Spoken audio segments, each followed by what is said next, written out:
우리가 매일 먹는 밥은 우리 건강에 큰 영향을 미칩니다. 많은 분들이 건강을 위해 잡곡밥을 챙겨 먹습니다. 실제로 소수의 분들만 그냥 흰밥을 드시는데요.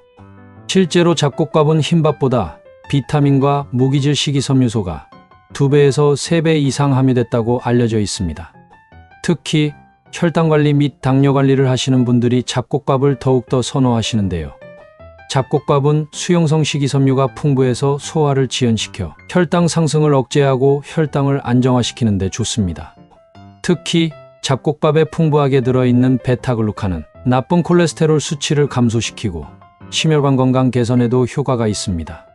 하지만 무조건 다양하고 많은 잡곡을 넣어 먹는 것이 정말 건강에 좋을까요? 흔히 잡곡밥은 백미보다 건강에 좋다고 알려져 있습니다. 그런데 잡곡밥 섭취가 무조건 좋은 것만은 아니라는 연구 결과가 있습니다. 건강을 위해 챙겨 먹던 잡곡밥이 오히려 암과 치매 및 각종 질환을 유발할 수 있다고 합니다.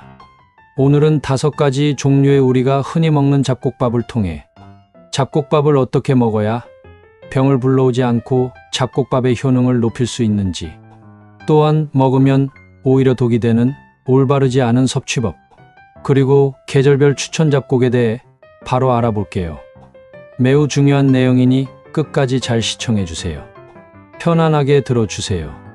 건강지식 채널 H 구독, 좋아요 부탁드립니다. 5종류의 잡곡밥의 올바른 섭취 방법, 그리고 독이 되는 섭취법. 첫 번째, 여러 종류의 잡곡을 섞는 잡곡밥. 각자의 잡곡에 들어있는 고유의 성분과 효능이 각각 다르기 때문에 많은 분들이 최대 여러 가지 잡곡을 섞어서 밥을 지어 드시려고 하는데요. 실제로 너무 많은 종류의 잡곡을 섞어 밥을 짓게 되면 오히려 건강 효과가 떨어진다고 합니다. 우석대 식품생명공학과 연구팀에 따르면 더 많은 종류의 잡곡을 섞는 것보다 5곡을 혼합해 밥을 지었을 때 플라보노이드, 폴리페놀 등 항산화물질 함량이 가장 높았다고 합니다. 흥미로운 것은 그 이상 곡물을 혼합할수록 오히려 항산화 물질 함량은 줄어들었다고 합니다. 또한 잡곡 비중이 너무 높으면 그만큼 식이섬유도 과다 섭취하게 되는데요. 식이섬유는 잡곡 100g당 평균 5에서 8g이 들어있는데 잡곡의 비중이 너무 높으면 한 끼에 15에서 20g의 식이섬유를 섭취하게 되는데요. 이는 한 끼의 식이섬유가 이미 하루 권장량과 비슷한 수치입니다.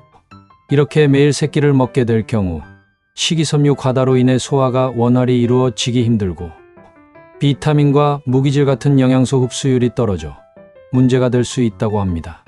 특히 소화 능력이 성인에 비해 떨어지는 어린이나 장애 문제가 있는 경우엔 잡곡밥 섭취를 자제해야 해요.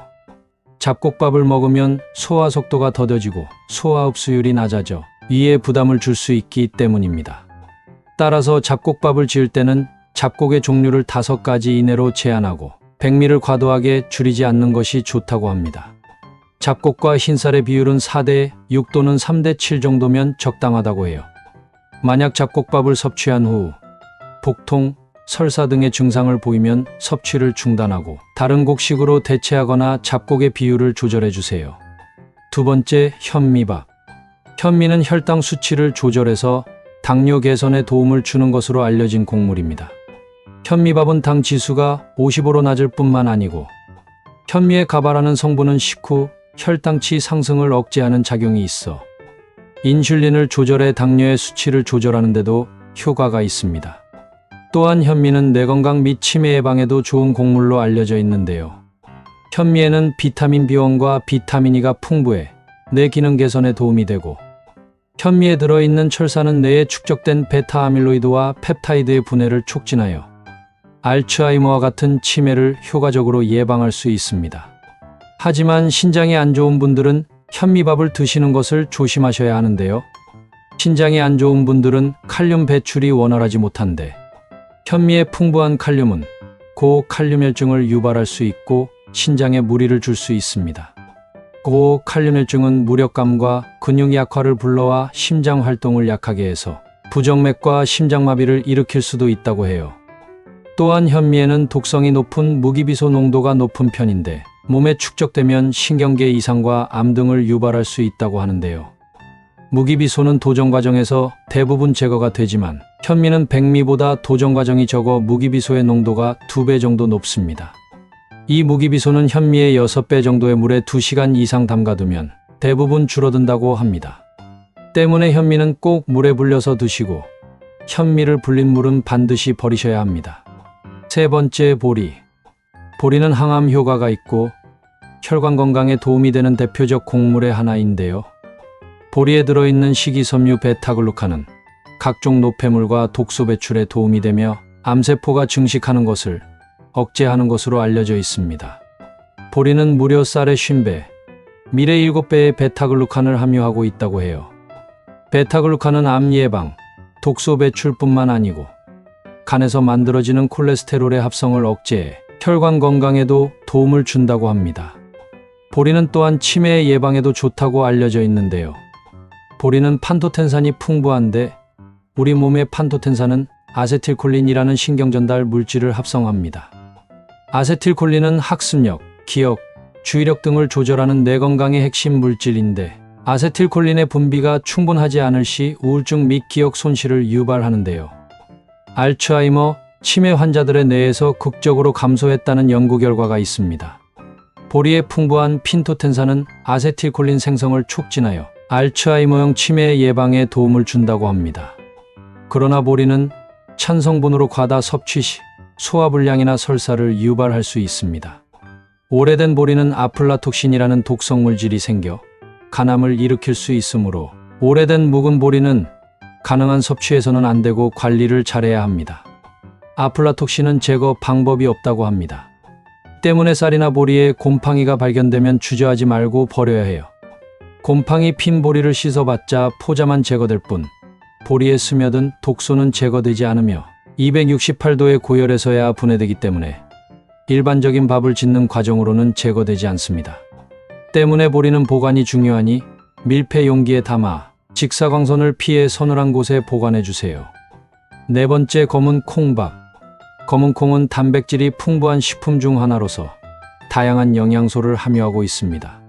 검은 콩은 100g당 약 21g의 단백질을 함유하고 있는데요. 검은 콩은 항산화 성분인 안토시아닌이 풍부해서 일반 콩보다 암을 예방하고 노화를 방지하는 효과가 탁월하다고 합니다. 또한 검은 콩에는 콩 단백질인 이소플라본이 풍부하게 함유되어 있는데요. 이소플라본은 여성의 에스트로겐 호르몬과 비슷하여 갱년기 증상과 폐경기 증상을 완화하는 효과가 있고 암세포 증식에 관여하는 효소의 작용을 억제해서 항암 효과가 있습니다. 검은 콩은 칼슘도 풍부해 뼈 건강과 갱년기 여성의 골다공증에도 큰 효과가 있다고 해요. 이뿐만 아니고 검은 콩은 흰머리 및 탈모에도 효과적인 식품으로 알려져 있는데요. 한방에서는 간과 신장이 허약하고 혈액순환이 좋지 않으면 모발 건강이 좋지 않다고 여기는데요. 검은 콩의 비타민 E와 불포화 지방산은 혈관을 확장시켜 혈액순환을 원활하게 도와줍니다. 두피까지 도달하지 않았던 영양 성분이 검은 콩을 섭취하면 제대로 전달되어 탈모와 흰머리를 방지하는 기능을 한다고 합니다. 하지만 이렇게 건강에 좋은 검은 콩도 섭취를 주의해야 하는 분들이 있는데요. 에스트로겐 과다로 유방암에 걸린 환자는 검은 콩 섭취에 주의해야 합니다. 검은 콩의 단백질인 이소플라빈 성분은 여성의 에스트로겐과 비슷한 기능을 담당하기 때문에 과도한 섭취는 호르몬의 교란을 가져올 수 있습니다. 또한 신장이 안 좋은 분들도 검은 콩 섭취에 주의를 하셔야 하는데요. 검은 콩에 들어있는 퓨린은 신장 기능에 영향을 미칠 수 있으며 옥살사는 신장 결석을 일으킬 수 있어 평소 신장이 좋지 않거나 급성 신부전증이 있는 사람은 검은 콩 섭취를 주의해 주세요. 신장 결석뿐만 아니고 검은 콩은 갑상선 기능에도 영향을 줄 수 있다고 하는데요. 검은 콩은 사포닌이 풍부한데 사포닌을 과다 섭취하면 요오드 결핍이 생길 수 있어서 갑상선 환자들, 특히 갑상선 기능 저하증이나 갑상선 암을 치료 중인 분들은 검은 콩 섭취 시에 주의가 필요하다고 해요. 또한 지속적인 사포닌 섭취는 철분을 배출시켜 빈혈을 일으킬 수도 있기 때문에 빈혈이 있는 분들은 검은 콩을 과다 섭취하는데 주의해 주세요. 다섯 번째, 잡곡밥의 부작용은 한 종류의 잡곡을 너무 오랜 시간 과다하게 먹는 것입니다. 같은 종류의 잡곡만 고집하지 말고 현재의 몸 상태에 따라, 체질에 따라 잡곡의 종류와 비율을 적절히 조절해 가면서 먹는 것이 건강에 도움이 된다고 해요. 계절별 추천 잡곡. 참고로 계절별 잡곡밥을 권하자면 봄에는 메밀과 조가 좋다고 하는데요. 봄철 춘곤증으로 나타나는 무기력증이나 식욕부진을 줄이는 데 도움이 된다고 합니다. 여름에는 더위를 식히고 피부 미용에도 효과적인 녹두와 율무가 좋습니다. 가을에는 기장이 좋고 겨울에는 감기 등에 걸리기 쉬우므로 면역 기능을 강화하는 파치나 수수를 섭취하는 것이 좋다고 합니다. 잡곡은 항상 보관에 주의하시고 계절별로 바꾸어가며 잡곡밥을 해서 드시면 건강에 더 큰 도움이 될 수 있습니다. 오늘은 여러 종류의 잡곡밥을 섭취하는 올바른 방법과 계절별 잡곡에 대해 알아보았는데요. 100% 잡곡밥을 먹는 경우 식이섬유 과다 섭취로 인해 비타민, 미네랄을 흡착 배출시키고 다른 영양소의 흡수를 방해하여 오히려 건강에 독이 될 수 있다고 하니 이 점도 유의해 주세요. 특히 노년층과 어린이는 흰쌀을 많이 섞고 잡곡을 소량 넣은 밥이 건강에 좋습니다. 재밌고 유익하셨나요?